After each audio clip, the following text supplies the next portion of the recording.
Hey, it's W5HRO. Here's an update on the shack again. Remember last time I did a video on this that I said that since I had a black theme going, I should probably get a 75A4 receiver. And I kind of said I was kidding, you know. Obviously I wasn't kidding, was I?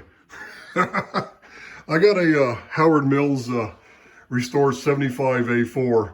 And I found the matching speaker for it from someplace else. I'm going to replace that fabric on it when I have time. The cabinet really doesn't have any scratches on it at all on the speaker. It's in pretty good shape. But here it is, man. It's one of these really nice Howard Mills restored A4s, you know. And there it is. It was restored in November of 2021. Now, I'm going to point something out because this kind of ticks me off. I didn't get this from him, of course. This is somebody, I bought this from somebody else, and I looked at the all the components he changed, and I started looking at this because there's a reason I started looking.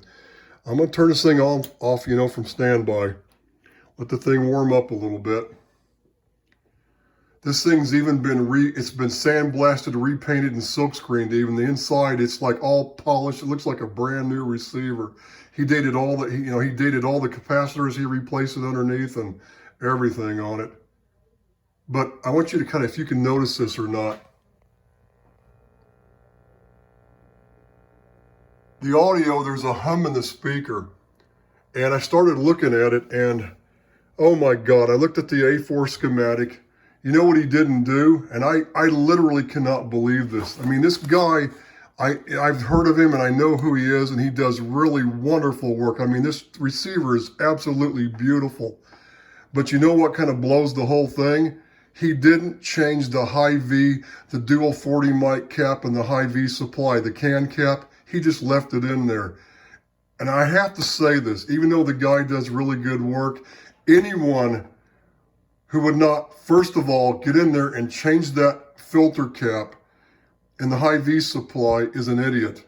I mean, I have to say it. I have to point this out. Anybody who sends a receiver to him like this to get restored, tell him you want that cap replaced. Even if he has to unhook the original one and can't get the one that's supposed to go in there and just use other ones underneath on the bottom side of the chassis to, to bypass it, do it. Because that's where the hum's coming from. It's not real bad, but obviously when he probably worked on this thing, it was probably okay. Whether he had it on speaker or not, or ever checked it, he might have just had it on the AC voltmeter, checking for audio output, who knows. But what'll happen is when you get one of these old receivers and you go to restore it, that is like 101 basics. The first thing you need to do is change that old electrolytic cap in the high V supply, because the things are dried out after being as old as this thing is. And if it's not humming when you first power it up, within about a month or two, maybe longer, it will start humming. It's pretty much guaranteed to do that. He should know better. For the amount of money he's charging people to restore these things, he should know better, you know? So anybody watching this video, tell him. When you send him something, tell him to make sure he replaces that cap. I mean, that's just common sense, right? I've worked on enough of this stuff myself to know that that's the first thing. Before you do anything else, you want to change that can cap in there and the high V supply. You know, it's got a couple, what it is, it has this receiver has a dual choke input filter. It's like a 3 Henry and I think a 5 Henry. And then the 240 mic, there's one half of that cap goes from where the two chokes meet to ground, and then the other one goes on the output. It's like a dual choke input filter is what it is. And you have to change that thing out always on these things. So that's where the hum's coming from. It's only going to get worse. So I'm going to have to get in there probably this weekend and change it out if I have one. I think I may have one. If not, I'm going to have to order one. But for the amount of money I paid for this thing, I should not have to be doing that, right? He should know better.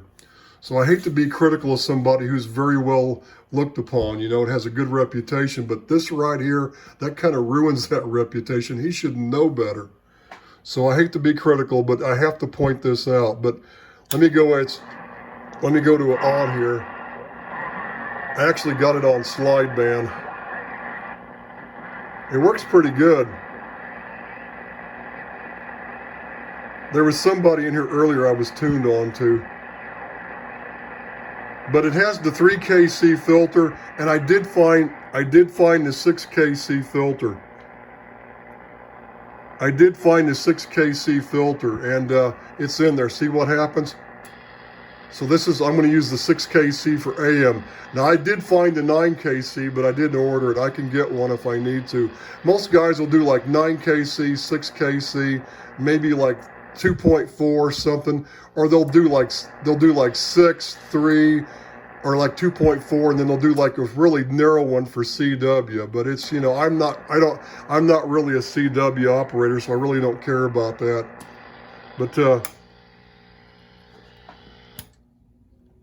the hum is actually getting worse. The longer I try to turn this thing on, it's actually getting a little worse. It's because that filter cap is dried up, and that can damage the power transformer over time. So that's why I was so critical about him not changing it. It sucks, and I'm going to have to get in there and change it, but I'm going to do it.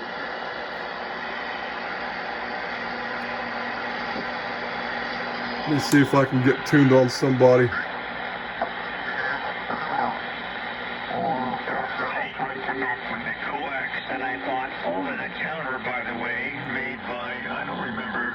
Why does that guy sound like that?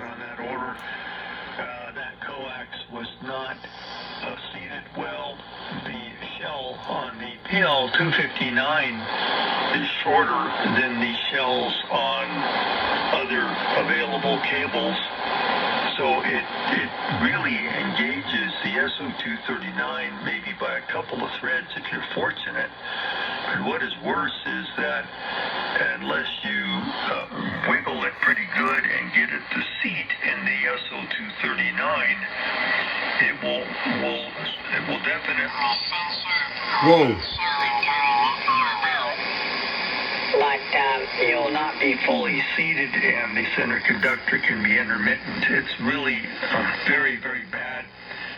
I don't know. Now, I don't know if that was the guy that jumped off frequency or if it's the receiver because of the bad filter cap in the supply. The high voltage may be moving around. That could be part of it. But I need to find out here. I need to keep using it to see what I find. Well, this is true, but it makes it different enough that it could possibly not seat well, and it was intermittent. That guy doesn't sound as good as the other guys I've listened to earlier today when I first had it turned on. It might be the guy's transmitter. Well, no, thank you. I'm not going to get into it.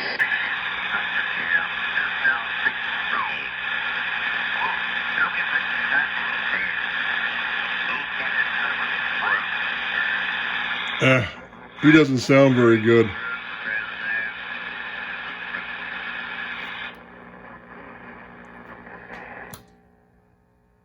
Yeah, the hum's actually getting worse. It's that damn filter cap. Doggone it. I'm kind of ticked off about this, but I'll get it working. I'm gonna complain to the guy I got it from and see if we can't do something about this.